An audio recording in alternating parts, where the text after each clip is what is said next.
Hi everyone, welcome to this next podcast episode. Just as a starter, Lou and I created this video. We had a technical error, so unfortunately Lou's camera is not recorded on either of them, and what we'd like to say is just view this as Lou wearing her cloak of invisibility. She's still there, we can hear her, the conversation is still as rich, it's just that you'll only see me. We'll make sure the settings are right when we make the next view. But this is what happens when you're learning on the job. Thanks for watching our video. I'm sure you'll enjoy it. We'll see you again soon. Hello and welcome to NLP with Jacci and Lou. Today we thought we'd explore one of our favourite presuppositions of NLP. Now, NLP presuppositions are convenient assumptions, convenient beliefs that help us operate to our best. And the one we're going to look at today is the meaning of the communication is in the response you get. I'm just going to give you this look. What could that possibly mean? Indeed. I remember when I first heard that, I thought, I have no idea what this means. I could feel myself bristling immediately at it. It was like, well, no, because it's just, if they just don't do it properly, they, just people should just do as you tell them to. What's the big deal? Yeah. What do you mean? What do you mean it's in the response that you get? If I don't get the response that I want, that's not my problem. Exactly. And it was that transition that I felt a lot of resistance to initially. From as soon as I've said it, it's no longer my responsibility. Yeah. And whatever happens with it is over to them.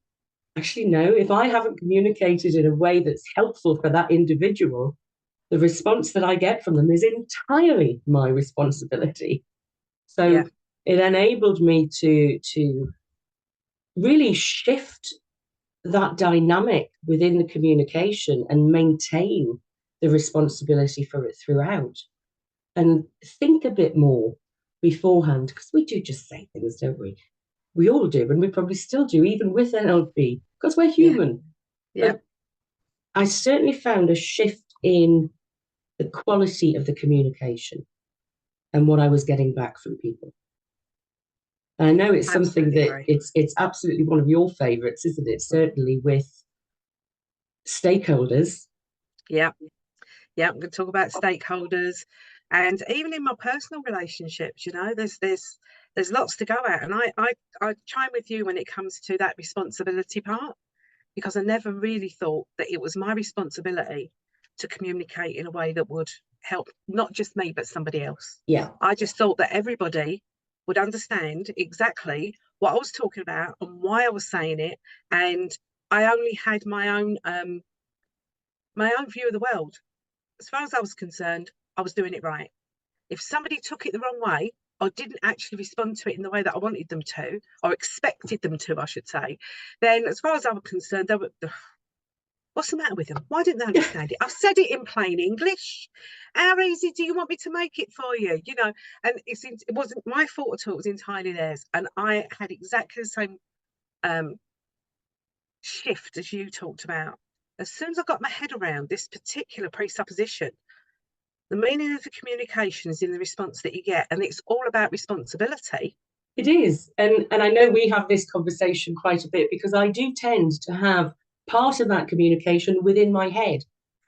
And I don't always share that element of it, but still expect you to know what it is that's been going on in my head and deliver what I'm expecting as a result. Yeah. And recently I had I needed a new pole, for a washing pole in the garden. Yes. And it sits halfway down the garden, and it has a washing line extending up to the back of the house and one to a pole further down the garden. So I have asked this chap, he's my gardener, and he's very handy, does lots of other things in the garden, all these jobs. Put the pole in. Put my washing pole in so I can support the line. Now, to me, that meant and attach the washing line to the new pole. No. Pole was in place, washing line hadn't been attached, and I was sort of standing there looking at it after he went, thinking, yeah, Meaning of the communications in the response you get. And I find that now where I don't have the resistance, I have a wry smile to myself as I notice, yeah, I kind of asked for that one because I didn't really communicate that in the way that was most helpful for him. Yeah, perfect example. Perfect example. We're also quite opposite when it comes to the size of chunks that we think in. And even though we've spent a lot of time together and talking, we do know that we actually think completely differently, different size chunks. I'm a very small chunk thinker. I like the detail. So as soon as the concept is given to me, I'm thinking, how do I implement it? What do I need to do? What's the detail? Whereas for yourself, I'm up there. It's up there. You've come up with the idea. You may articulate some of that idea, and some of it gets left in your head because, as you say, you've already gone through the whole thing in your head and thought about it in this big chunk way, and then just deliver this piece. And then I have to go, okay, so what does that actually mean? And ask for more detail. So it's very easy. We can see just between us two, we've got Absolutely. two different ways of communicating. We also have two different needs when it comes to communicating. So for us to be able to do what we do, we have to be very mindful of this presupposition. Yeah. The meaning of the communication is in the response that you get. So to work together, we have to be able to take that responsibility for our communication, even though we may have to do that in a way that's different from our own personal preference. Absolutely. Of how we communicate and have that flexibility in there. It's that step, isn't it, of what does that other person need from me to enable them to fulfill what I need them to do or what I'm asking them to do. Yeah. And we don't often think about that, do we? We communicate in the way that suits us. Yeah. And then wonder why. Wonder why it sometimes goes completely pear-shaped. Yeah. Which brings us nicely onto, I think, talking about that stakeholder management. It's one of the areas that I've really used this in. So if anybody's listening to this or watching this and has to work with people, then there's probably a few things that we could talk about here that might be really useful to you. It was my job, and still sometimes is my job, to design training for a client, especially in a change environment. So something's changing in the business. They need to train that change for whatever group of people it might be. It could be a system, it could be a behavior, it could be a new process, whatever it might be. So stakeholder group for that training would be representatives from different parts of the business that have an interest in that piece of change.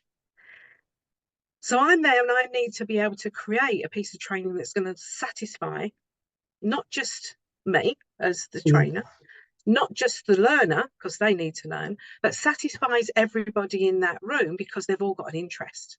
Now, of course, that may be a small group. It could be 6 people. It could be 20 people, certainly experienced one end to the other. So taking in mind this particular presupposition, the meaning of the communication is in the response that you get. I made it my business to spend time with everybody, just introducing myself in that introduction so that I could work out what kind of communication preference this person has. Do they like to get emails, or do they prefer the just turn up at their desk, hand on the shoulder, can I have a minute type touch? Do they like to have information straight away, boom, boom, boom, detail, detail, detail? Or are they relationship type people that like to have a bit of a conversation and know what you had for your tea and did you watch that program last night? What kind of preferences they've got, so that I could make sure that I tailored my communication to them in a way that got me what I wanted, got me the response that I needed, the information that I wanted. Now, my preference is to send an email that just says, hello, person. I need boom, boom, boom, boom, boom, set of bullet points, and I need it by this time. Thank you. Boom. Send the email. Now, that to me is perfectly okay. If I get that kind of email, I'm thinking, yep, straightforward, no mucking about. I can respond to that really quickly. Appreciate that. But what I do know is that my other preference is that the one that I don't like to get is the one that's got a load of flannel in it beforehand, and then has a kind of request in there somewhere that I've got to go and find. Yeah. And then something at the end after I've read a really long email. So I don't respond terribly well to that, but I understand it and I know why the person's done it. So I make sure that I have that understanding of the person I'm communicating with, communicate with their preference, and that way I can get the information that I want. If I just send everybody my preference of email, which is boom, boom, boom, I know that there's people that will respond to that with, well, she's not very nice, is she? Yeah. You know, what? That's a bit short and sharp, you know. Yeah. But she thinks she's giving me orders. So I could get that kind of response. And of course, I don't want that. So this is what we're talking about when it comes to the meaning of the communications in the response that you get, how I've applied it in stakeholder management, and how it made me a really successful trainer, because I could make sure I put everything that everybody needs in there because I've managed to have a relationship with them. Yeah. And communicate with them in a way that's their preference. I was just thinking back as you were describing those emails, I was thinking back, oh, this is a good few years ago, one boss I had, because I'm the one that would be sending you the story. Yeah. Email. Okay. As you were describing that, I was like, yeah, that's my email. Or it used to be. And this boss, great boss, but he said to me, Lou, I haven't got time to read stories. Reacquaint yourself with bullet points. I'm not going to read anymore. It's a story and it doesn't have any bullets in there. I'm not replying. I'm not even going to read it. So yes, I had to, make that shift to get the information I want. And of course, it's not just about, do we like detail? Do we, do we like to have that relationship and have that little bit of a story around it, or is it just clear cut, straight to business? But also the language that you use within that. Yes. And, do people prefer to take information in through a visual preference? Are they using words like see? Or is it something that they like to hear? Are we tapping into that? Are we using auditory predicates? Are we talking about how something will feel and getting a sense of it so that it matches how they pick up on information? Because I think my natural preference, although it's evened out over the years with development, my natural preference would still be visual. And if I tailored an email completely using my preference for big picture and lots of visual words, seeing something's bright and it's clear and all of this, somebody who is really low on that preference might read that email and go, I've just no idea what they're after. Yeah, I don't get that. They just miss completely.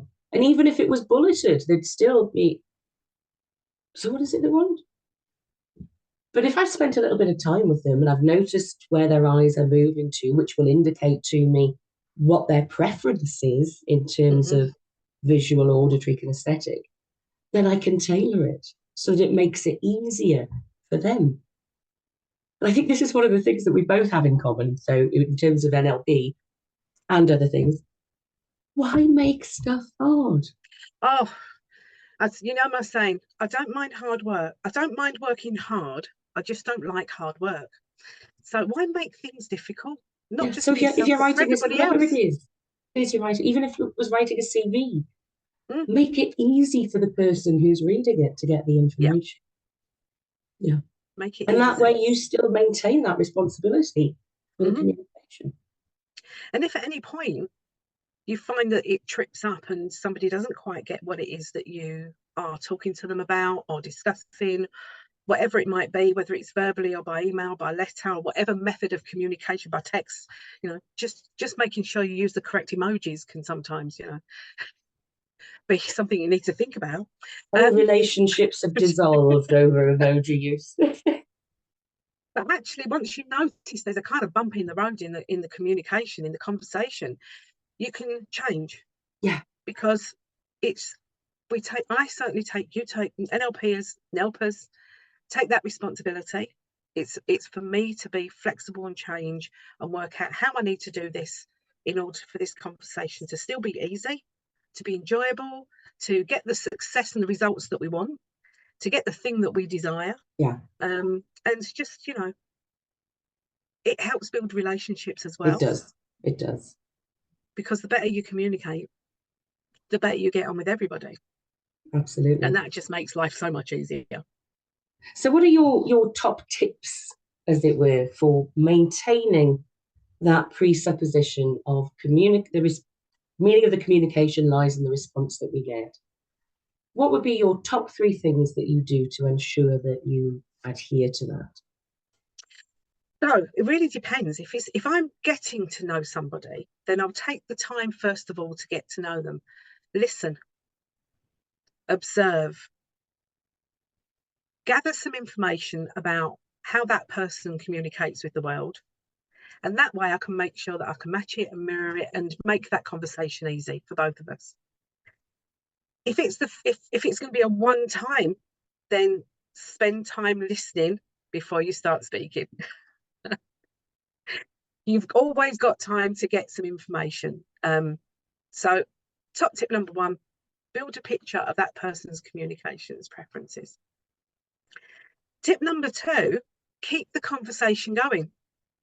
Don't just do it once, get some information, walk away and think you know enough about that person. Job done. You know what? Keep the communication going. And my tip for that is be curious. Always be curious, because I find that, now I'll reveal a little bit of something about myself here, that I'm not naturally a people person. So there are people that are very good at this. I empathise with that. I go out for early morning walks so that I go out when it's not people-y. And if you're not really a people person, how are you going to kind of incentivize yourself to take the time to listen and get to know somebody, so that your communication with them can be really, really rich? And the way I do it, top tip, be curious. Actually, I come from a corner of curiosity. I like to think to myself, I don't know anything about this person. Oh, I wonder how it is that they're like that. I wonder what it is that they do. And I switch on my curiosity button, and that keeps me going. So listen, be curious. And my last tip is always be aware. Look out for those bumps in the road. Look for the bumps in the road and be prepared to change. Prepared to go, yeah, that was my fault. I got that wrong. Now I need to do something different, and constantly refine it. I would echo, certainly, listen. And it's very much that listening to understand rather than listening to reply. Yes. And flexibility, which I think ties in as well with that curiosity and noticing the bumps in the road. It's just being willing to be flexible. If something isn't working, change it, flex it, change your communication, flex your style, flex the language that you're using. Yeah. That's it. So I hope that has been helpful for people. A little insight into our curiosity corner in NLP. And you can, of course, follow us on the usual channels, which I know you will pop up at the end of the video. Yeah, so go out there and communicate flexibly. And remember, if it goes Pete Tong, you did something wrong. You.